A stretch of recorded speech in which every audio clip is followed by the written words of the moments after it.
Bear down, Chicago Bears. We've got a big day.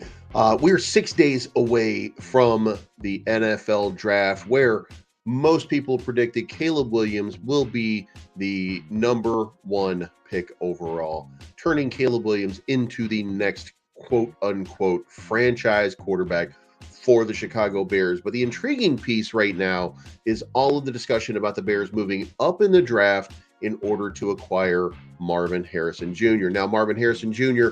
only met with two teams in the top 30 that these guys get for their visits. He went to meet with the Arizona Cardinals, who have the number 4 pick overall, and he met with the Chicago Bears, who have the number 1 pick overall. So the question now becomes, which one of these does he go to? Is he hedging himself to say that, as a matter of fact, I don't know that he's even hired an agent at this point.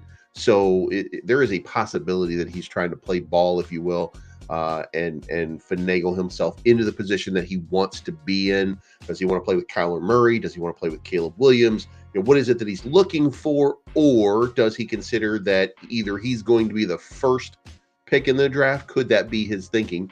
And could we be misreading the sign? Could he be just saying, I think I either deserve to be the first pick in the draft, or I understand that these guys, Chicago needs a quarterback. We know that Washington needs a quarterback, and the Patriots need a quarterback, and Arizona probably becomes the likely landing space. I don't need to sit and talk to anybody else about that. So it is possible that that's the case, but realistically speaking, the Bears can make some moves. It's expensive to make these moves, but there is a path forward to picking up both Caleb Williams and Marvin Harrison Jr. without giving up any draft capital in this year's draft.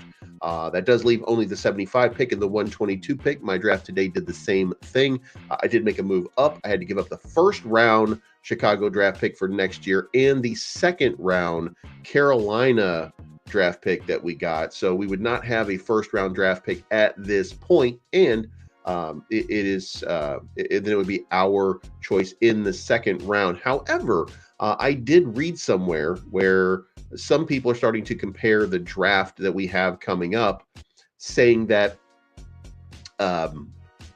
this year's second round is going to be next year's third round.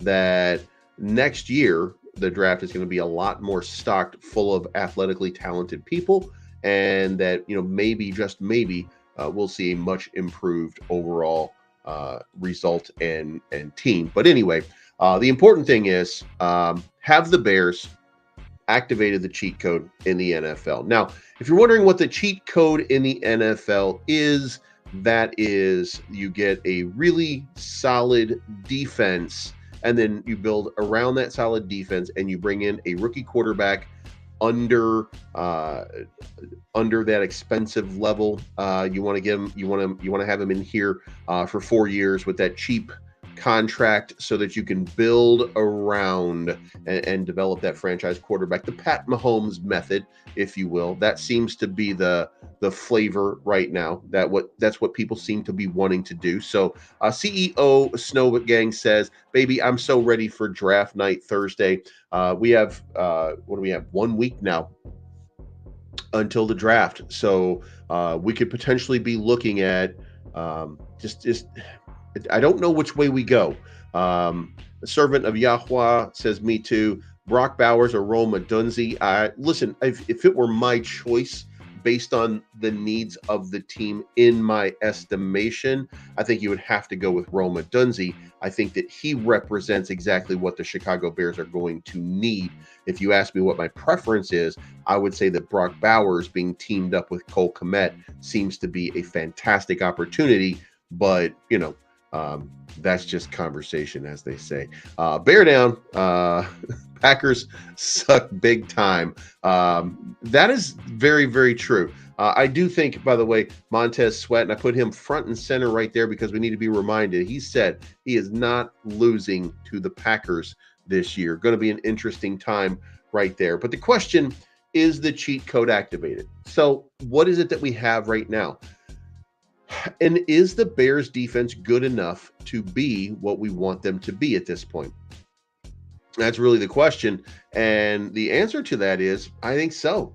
When I went back and really zoom, when you zoom out and you start looking at defenses around the NFL, and you consider that the Bears are about to level up on defense. And what I mean by that is there are a lot of young players that are going to continue to get better. They're still playing for contracts. They still have motivation. They still have reason. The one person that, in my estimation, that becomes a question mark, Jalen Johnson. Does he play out?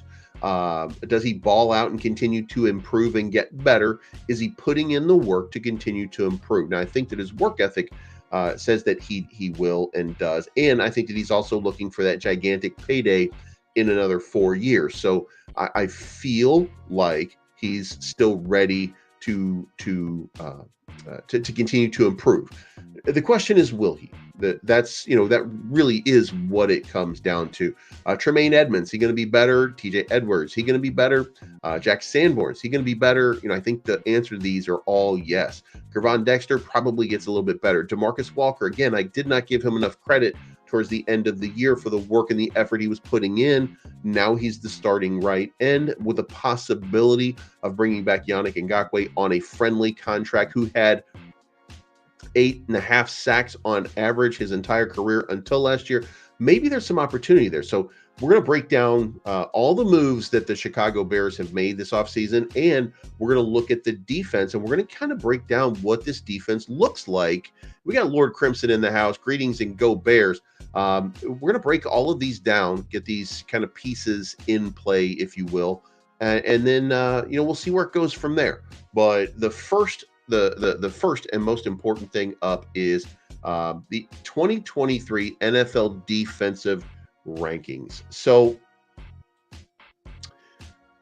I started digging, and I was looking for how good were the Bears, how did they play, what did it look like, right? And then we have the final defensive ranking for the year, and I want to stress this.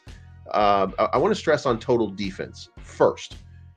We watched a Chicago Bears team that largely to us looked like one of the worst teams in the league. We looked at these guys and they did not appear to be very good. We saw a lot of 38 points. We saw 40 plus points.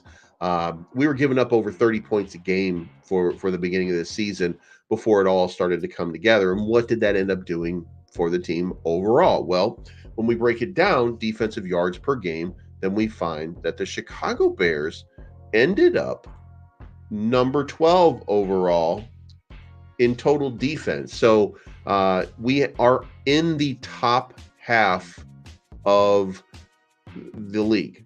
So if that's the case, then it would seem to me that if you eliminate some of that horrible play that we had at the beginning of the season, again, I understand that it all counts, but if you just consider that for whatever reason there was a distraction, we were not ready for the season, I think something that I don't think that we're going to repeat this year, then we ended up as a top 12 defense in the NFL, and that is a very good team that, again, is only going to improve and get better at this point. Now, when you break it down by passing defense, that's where the Bears really struggled. And the Bears gave up 237 yards per game, and the Bears were number 25. They were in the bottom half of the league in passing defense. And guess what? We are satisfied with our team, if you will, doing this. Here's what ended up happening. We gave up 237 yards per game, but we love Jalen Johnson. We love Tyreek Stevenson. We liked Eddie Johnson. We hoped he was going to do a great job. Of course, he had declined precipitously after he got that $18 million, which is why I have concerns about Jalen Johnson and his $17 million contract. It just seems a little bit weird. But again, Jalen Johnson, Tyreek Stevenson, Jaquan Brisker, we love these guys. We think these guys are excellent. Jalen Johnson rates out as one of the best cornerbacks in the league.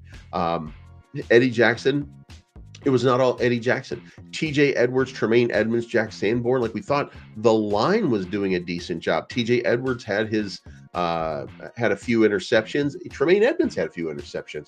You know, we ended up becoming, as the season started to progress, something of a ball hawk team. But the question is, why did we give up so many yards? And it really came down to one thing. As I kept kind of digging through, pass rush. The pass rush was just not there. We were allowing quarterbacks to get a little bit too comfortable with their positions. We were allowing the quarterbacks to have a little time to throw. We weren't getting pressure. Now we did start to get pressure with the addition of Montez Sweat. And again, I'm going to say it one more time, and it hurts me every time I say it because I feel like an idiot because I didn't see it before. But the improvement, the quick improvement of DeMarcus Walker once he was put into that starting role. So we got a little bit more pressure towards the end of the season. We looked a lot better. But again, we ended up the 25th ranked passing defense. Now, does that improve? And I think that the answer to that is we dramatically improve on passing defense. So if you look here, the number one passing defense, the Browns, what did we do? We ended up dropping 2 passes, which you can't do against somebody like the Browns, the best defense in the NFL. And that's what we did, right? And that's why that victory right there hurt. 20-17 loss where Robert Tonyan drops a pass, Darnell Mooney drops a pass. We just don't have the rhythm. We don't get it done. Then you have the Jets, Panthers, Chiefs. And of course, we already know what happened with the Chiefs.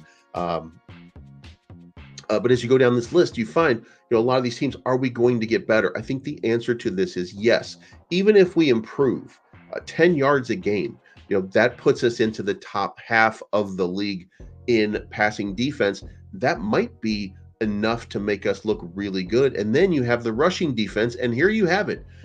The proof is in the pudding, as they say. 17 games, the Chicago Bears were the number one rushing defense in the league, only giving up 86 yards per game and only 8 rushing touchdowns for the entire season. So you could not run the ball effectively on the Chicago Bears. Now, we did shut down a few teams so that, we did have a little bit of a problem stopping a few different guys, and hopefully we'll be better at that. But the point to it is, this is the number one rushing defense. So are we still going to be a good rushing team? Well, fundamentally, nothing's changed. Gervon Dexter replaces Justin Jones, which is, I think that's a trade-off. I don't want to disrespect Justin Jones, but if I said anything different, I would be disrespecting Gervon Dexter. And I think Gervon Dexter is going to steadily improve. Again, this is a rookie on the line, getting better as he plays. Andrew Billingsley, admirable. Again, a run stopper. DeMarcus Walker. I keep saying DeMarcus Ware. DeMarcus Walker, a run stopper. TJ Edwards, Tremaine Edmonds, Jack Sanborn, they're all run stoppers. So are we still going to be a good defense against the rush? Yes, I think we're going to be just fine. And then Lord Crimson says, how did they do against top running backs? They were the number one rushing defense in the league. So how they did against we're not going to be playing the number one guy every game. And to be fair, you don't have to take the number one rushing guy and you don't have to beat him every game. You only have to beat him once. You only have to scheme the right way. You only have to score enough points to take the ball out of the hands of the running back in order to make this a thing, right? That's all you have to do.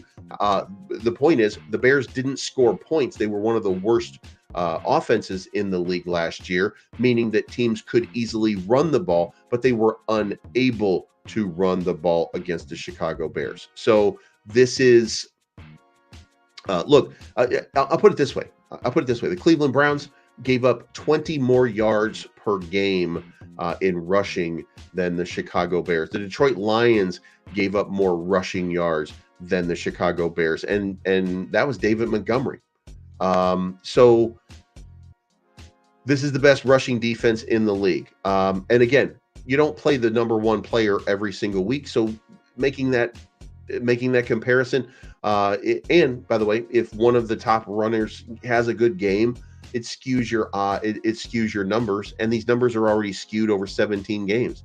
The Bears were the number one rushing defense. So we have an average of 12.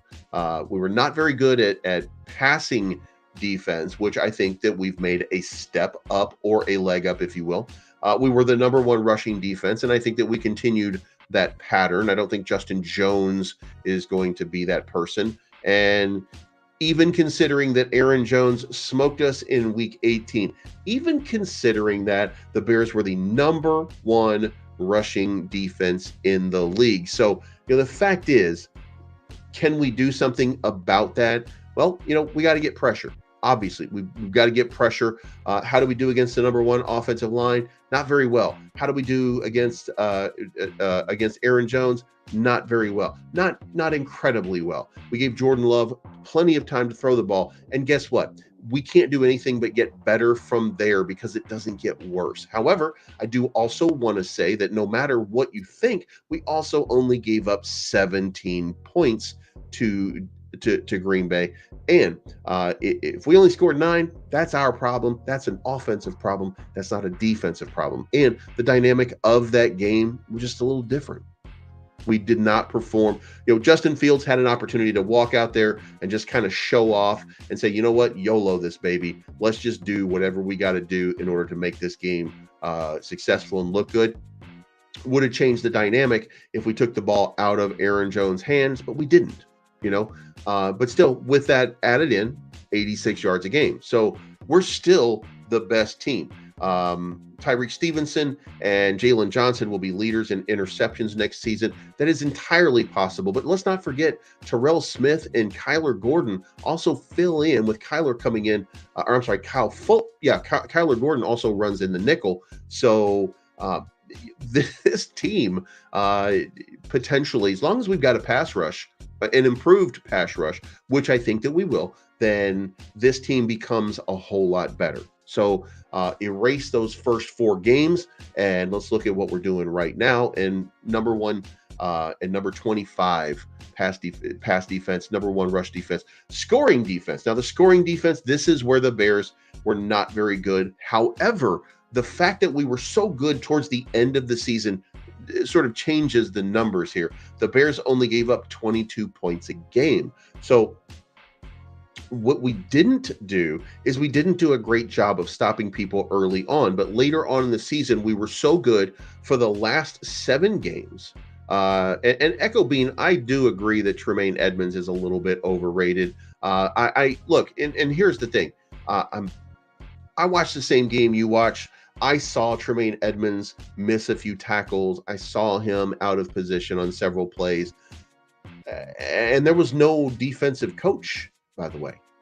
So he was put into a situation that was free-flowing, and he got better as he went. And listen, I also watched Roquan Smith getting dominated a few times, even though I heard that he was now the linchpin, the new Ray Lewis of the Ravens, the leader and stuff like that. I'm pretty sure, by the way, if you watch the final 2 games for the Ravens, which I pop in, and because Lamar Jackson is one of my guys, I pop in, I look every once in a while, and guess what? Roquan Smith was on the bench most of it. You know what I mean? Like he was not even in the rotation, or he was in the rotation, but he was like their 3rd down guy. So I think that this was a decent enough move for us as a team. Tremaine Edmonds, sure, everybody's overrated to somebody, but I it's our guy, so we got to support him. So I think that this still 22.3 puts us at number 20 in the league in scoring defense. So where does that, can we get better? And the answer to that, I think, remarkably, is going to be yes. Give up about 3 points less per game, and you're in the top 10. I mean, it's not that far. If we can just, not give up 38 points in one game, or not give up 40 points in one game. If we can eliminate some of those incredibly lopsided scores that we were having last year, then this suddenly becomes a much better prospect here. So 22 points a game, ranking number 20th overall. Red zone defense. Now, this is where I don't think the Bears were very good. The Bears were second to last in red zone defense. Now, you got to think that that's going to improve just a little bit. You got to think that having a little bit more focus on the areas that you were not very good at, if you focus on them and you work on them. And I think Jalen Johnson even said, our team did not work on situational stuff. And I think that was to our detriment greatly. It was easy to score against the Bears when you got into the red zone. The only team that had a worse rate was the Browns, and the Browns had the best defense, by the way. So weird sort of thing here where we gave up way too much, I guess I should say. And third down defense, on the third down defense, the Bears clocked in at number 29, 44% converting on third down. That's crazy to me that we gave up so much. And really, again, are we going to be improved? If we're improved, this is going to be a better team. I just want to point this out. And there are a lot more that you can look at. There's stats if you want to go to NFL.com. You can check out what that looks like overall. But so are we in the cheat code mode? Well, we have the number 1 rushing defense. We have the number 25 passing defense, but we love our secondary. Is our secondary much improved? If the answer to that is yes, and we agree that the answer is yes, then I assume that we're going to be an improved team. We did, of course, fire our defensive coordinator for whatever he did to whomever he did it to, and our running back coach as well, who did whatever he did to whomever he did it to. I have no idea what the reasons are. They were never stated, and here we are. So we were understaffed, and that showed, and we were unprepared, and that showed. And the question is, can we now be prepared? So, but let's move on. And now we're going to look at this is the surprise second round pick that people are or second pick, who people are now talking about gaining momentum. But I didn't see much about this. Okay, Pete Schrager said that J.C. Latham, the offensive tackle for Alabama, was going to be a target for the Bears and a trade down to like the 15 position to pick up more draft capital. However, a couple of recent mock drafts have now moved down and said, you know what, Byron Murphy would be the next big play guy to show up. And this is him right here in the center of this line right here. Just takes up a lot of space. Just a big, phenomenal player right now. So shout out to Byron Murphy. He is a disruptive force. So, maybe, just maybe, we could see Byron Murphy showing up as a defensive tackle. Now, again, I like Gervon Dexter. I don't have a problem where we are right now. I think people do have a problem with him because he's still young and they want to bring in, what is a very well-respected and highly ranked Naismith Award-winning defensive lineman. So, this is considered the best defensive lineman in all of football last year, or in all of college football last year. So the question here was, and by the way, there were a lot of people that looked at this guy's draft and says, you know what, why would you do that if Malik Neighbors was available at number 9? Or why would you do that if Roma Dunzee's available at number 9? And, some people just get on a bender. I do too. I do too. Again, my last 2 days, I'm figuring out ways to get Marvin Harrison Jr. and then just seeing how I can just close out this draft, giving up the first round pick next year and the Carolina second round pick next year. Is that too much to get that generational talent? That's the question. Is it too much to give up when Roma Dunzee or Malik Neighbors might be available at number 9, or Brock Bowers? One of those three is definitely going to be available. So, there is a question to be asked, and what are you going to do with that? So, but this is the next one for the Bears. No one says Montez Sweat's pass rush counter must be an edge rusher. The Bears need a 3 technique to make this scheme operate well, and that is Byron Murphy. So they very well could be looking at this guy, and the question is, what position do you put him in? Certainly interior, obviously, but does he replace Gervon Dexter, Andrew Billingsley? And then, what's the rotation look like? And they probably wouldn't start right away. Gervon would probably be the starter, but he would come in and quickly work his way into that lineup if that's the case. So, we'll see if that manifests itself. But now we're going to talk about, this is every single move that was made by the Chicago Bears in this offseason. And we're going to start off with the what I think is the best one in it. The Bears fired offensive coordinator Luke Getsy. That was their first move. Then they hired Shane Waldron. Then they hired Eric Washington as the defensive coordinator. Now, remember, he was a defensive line coach.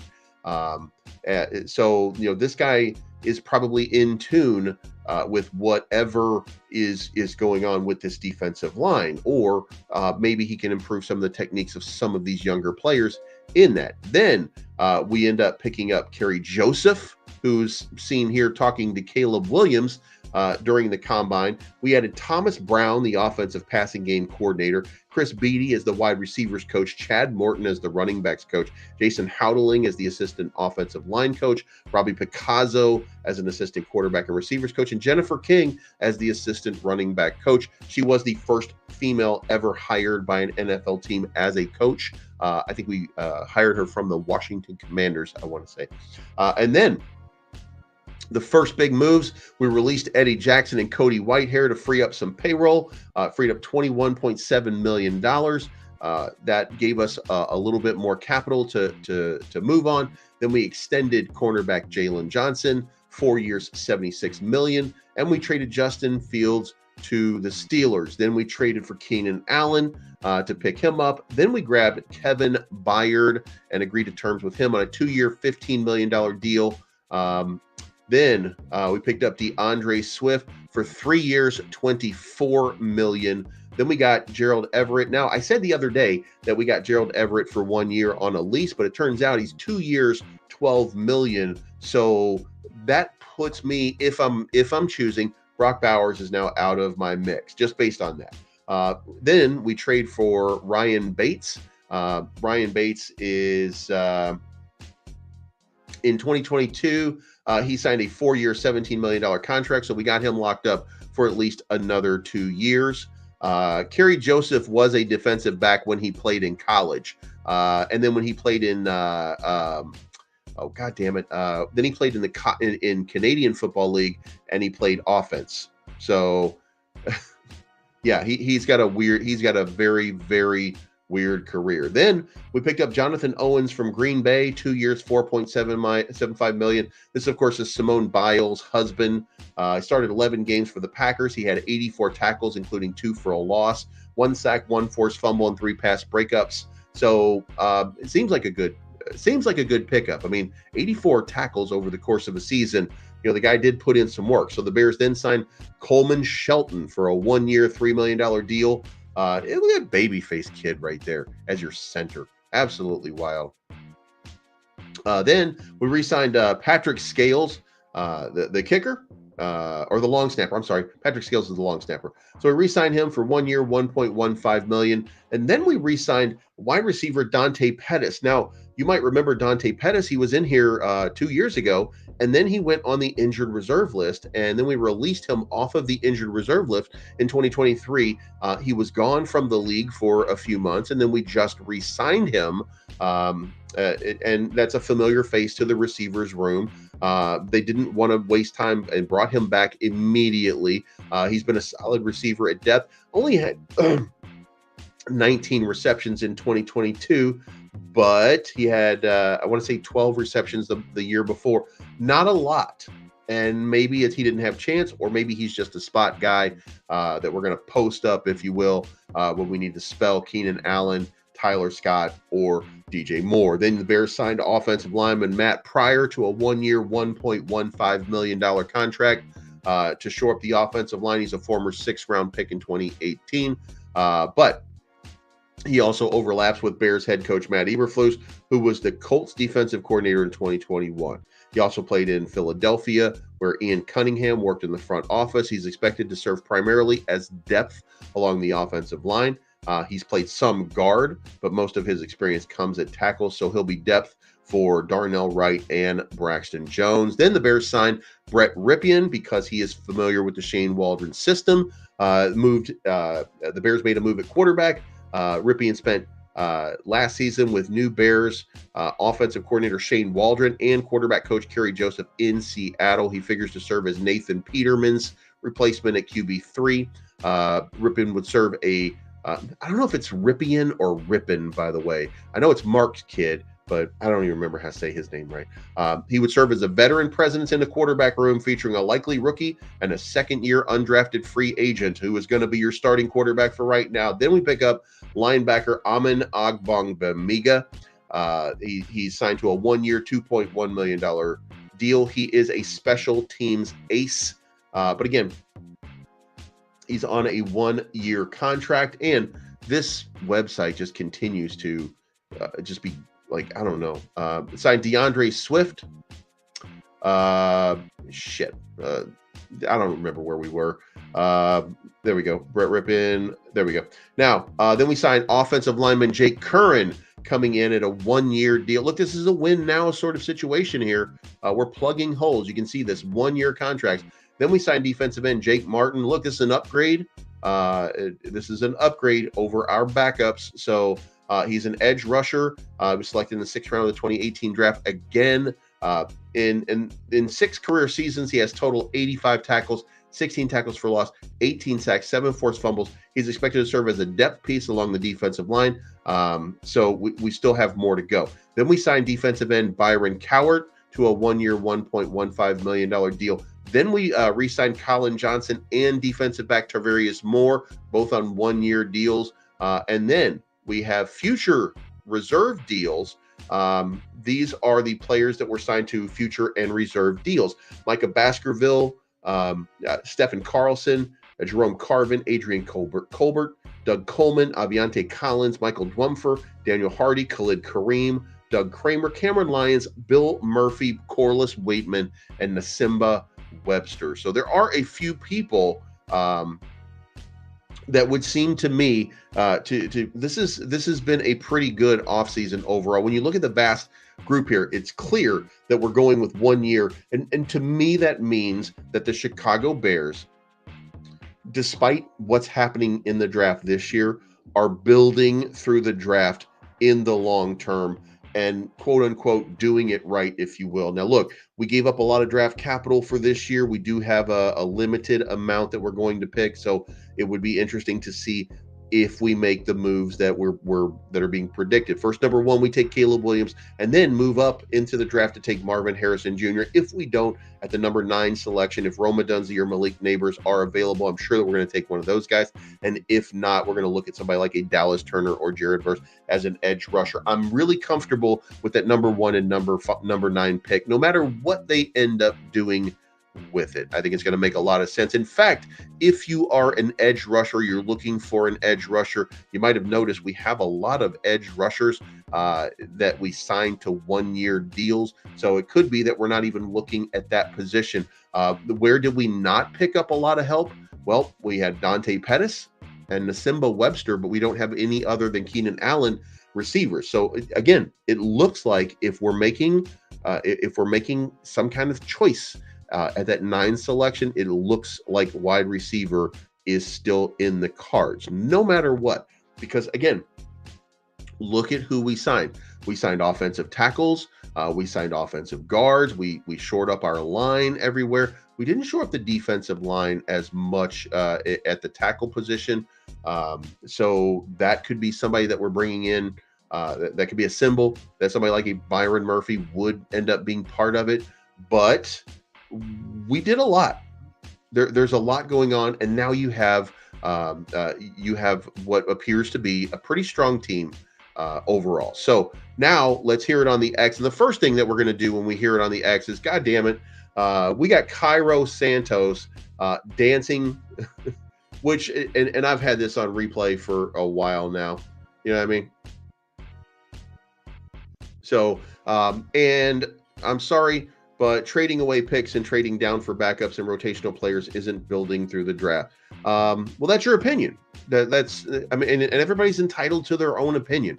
But pulling in Caleb Williams is, pulling in Darnell Wright is, pulling in Tyreek Stevenson is. This team is built through the draft. Pulling in Kyler Gordon was, Terrell Smith was, Jalen Johnson was. we are built through the draft. We're not a bunch of free agents. Bringing in a Montez Sweat, that's an outlier to what this team is. Roshan Johnson, we drafted. Khalil Herbert, we drafted. Even Justin Fields, we drafted. So Braxton Jones, we drafted. We did build through the draft. This year might not be the same quote unquote building mechanism because we don't have a lot of picks, but that could change next year. So, and we do have draft capital in case we want to get rid of somebody like a Khalil Herbert and bring in a younger, more untested running back because we have DeAndre Swift for 3 years and Roshan Johnson. Khalil Herbert, probably the odd man out in that. But he also has the more tremendous upside for another team, meaning that could be some trade bait for picks for next year. So, or even for this year. So we don't know yet what we're about to see. And it stands to reason that we look around this team, and this team is predominantly built through the draft. So, well, Poles didn't draft JJ, but that doesn't mean that it wasn't done through the draft. That's and by the way, he's building the team that he wants to build the way that he wants to build it, and we haven't seen the finished product yet. So we can be angry or we can be mad about it, but it doesn't change the fact that. Make sure, by the way, that you're hitting the like button on the way in because that helps. Because that certainly helps push me up in the algorithm every day. But Cairo Santos getting his dance on. Clay Harbor says a lot is made of Caleb Williams' playmaking ability, extending plays, but I think most exciting is how well he plays on time. He finished the season with a 73% completion percentage in the pocket, which is 5th overall in the FBS. Per ESPN. This guy can beat you in multiple ways. See what I'm saying here? This is a potential. This is a great. Look, guys. The more I sell myself on Caleb Williams, the more I get excited about the potential and the opportunity that he represents for this team. Also, we have this Dane Brugler, sorry, latest 7-round mock draft. He has the Chicago Bears taking Caleb Williams, and then at number 9, Roma Dunze, and then Chris Braswell, edge rusher for Alabama, and then at number 122, Javon Foster, offensive tackle out of Missouri. And this guy has taken every single one of the positions of need, and he's done something with it. So shout out to him. I kind of disagree that the offensive tackle is a place of need right now when I look at all of the moves that have been made. But I mean, if you can't get an elite guy, save it for next year. It would be my opinion. But I've also gone out here and taken guards and tackles as well. And I don't know who was available at number 9 originally when he did his mock draft. I mean, you never know how they play out. Also, we got an asshole alert. I wish I had like a asshole alert. We got James T. Yoder, who says it's absolutely wild that the Chicago Bears are going to draft a quarterback, number 1, who lost 5 of his last 6 games in college. And I don't want to hear but the defense. The USC offense scored an average of 28.2 points per game in 5 losses. That ain't enough in the Pac-12. And no shit, first of all. Secondly, that's 4 touchdowns a game. That should be enough to win any and everywhere. And then also, I took the liberty of pulling up the defensive rankings for anybody who says, oh, yeah, you can't do that in the Pac-12. There are some Pac-12 teams over here that actually did that, right? However, when you look at it, Michigan was number 1. So if you're going to gauge, say, J.J. McCarthy against Caleb Williams, right? Michigan only gave up 247 yards per game, 17 offensive touchdown, and 4.28 yards per play. Southern California, on the other hand, gave up 433 yards per game and 56 touchdowns. So, and like you could say, I mean, you can make the argument, well, they played Washington, and you can just start to shit on every team as you go down the line. And again, their last 6 opponents were Notre Dame. That's not Pac-12, so I don't know, that's stupid, right? Then they lost to Utah, who was ranked number 14, but they scored 32 points in that game. Then they won in California where they scored 50 points, but for some reason that total didn't count. You know what I mean? And then they scored 42 points against number 5 Washington. They scored 27 points against Oregon. So I don't think this guy was objectively looking at this. I think he just doesn't like the fact that this to me seemed like this guy either likes JJ McCarthy or something like that, or he just doesn't like the fact that Justin Fields is gone. Like whatever the reason is, as I started going through, and the guy was mad. This guy was mad. Not only mad, he was like attacking the people who were trying to say like, dude, what are you talking about?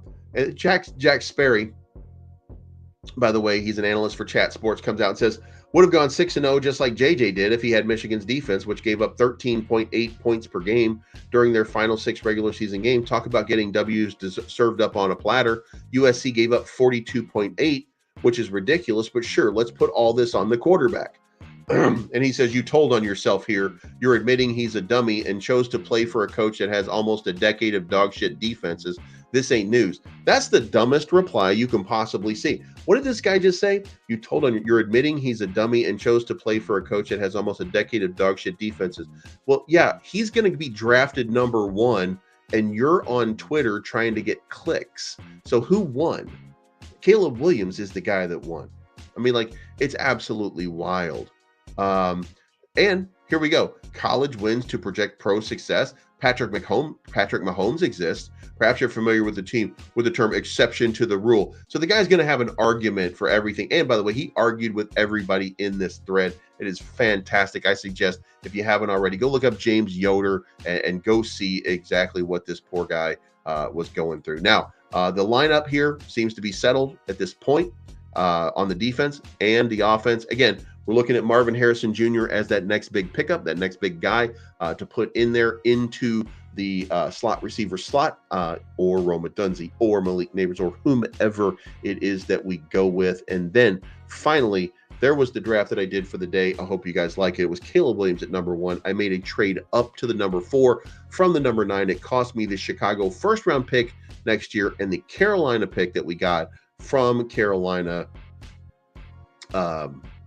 last year for the DJ Moore trade. Now, if you're mad about losing the first round pick, then I want to say I assume that the Bears are going to be a top 10 team to begin with. So that pick is probably going to be in the 20s to begin with at a minimum. If the Bears get on a crazy sort of run, then the possibility certainly exists that we could make a move at maybe just maybe something will happen. Anyway, Caleb Williams, Marvin Harrison Jr. I picked up a center in Cedric Van Pranger from Georgia. Ranger, sorry about that. Number 75, center from Georgia, and then number 122, Cade Stover. So I was left with very few options. By the way, I do want to say this does not help this team other than Caleb Williams and Marvin Harrison Jr. I don't know that Cedric is a starter in this league. I know he could be anybody can be a starter in the league if they put in the work and they have the size and they can do it. I don't know that he can. I don't know that he can't. He was rated as the 3rd best center. So possibly he could do something. Cade Stover, Ohio State tight ends, they tend to do pretty well in the NFL. So it's worth taking a shot, but there was nobody reasonably available that would help me on my offensive line or my defensive line and the ranges where I wanted. So I actually consider this to be kind of difficult. This was a tough draft. I didn't want it to be that tough, by the way. I wanted to, my first thought was, Caleb Williams, let's do it. Of course, let's trade up for Marvin Harrison. Let's do it without giving up this year's draft capital. And then when I got to 75, we had a center available, so we took him. The number 122. This is going to be, no matter who looks at it, no matter who's talking about, this is going to be a bad draft in my opinion. it is going to be a bad draft. We're probably not going to like the way this ends. At maybe the best, maybe the best thing that we could see is Khalil Herbert being traded, and we could get somebody who's desperate that's willing to give up a good pick. Maybe that would give us an opportunity to then trade that pick for more draft capital.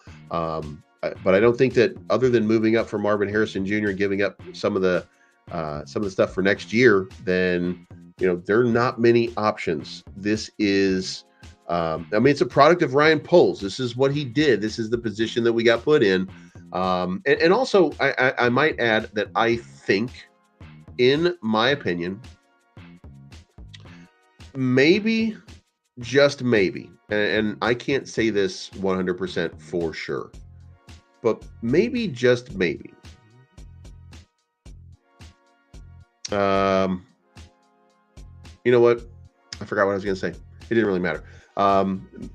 Well, maybe, just maybe, we'll see something dramatic happen. And I think that if this team is, remember, there's a lot of one-year contracts. I think that maybe we're taking a moment right now to see where we're at. I think there might be some reassurances from Kevin Warren that Ryan Poles' job is safe, and that they're going to give Matt Eberflus some time to do his job. I think that might be a little bit of that sense right now that they're feeling, to me. So that one-year contract thing, all of this is because they want to reshuffle everything for next year, that this is just to see what they can do this year. This is a win now sort of scenario. Can we pull off like the Philadelphia move, where you go from being, a horrible team to a mediocre team to a great team? And by the way, the plan is actually going that way.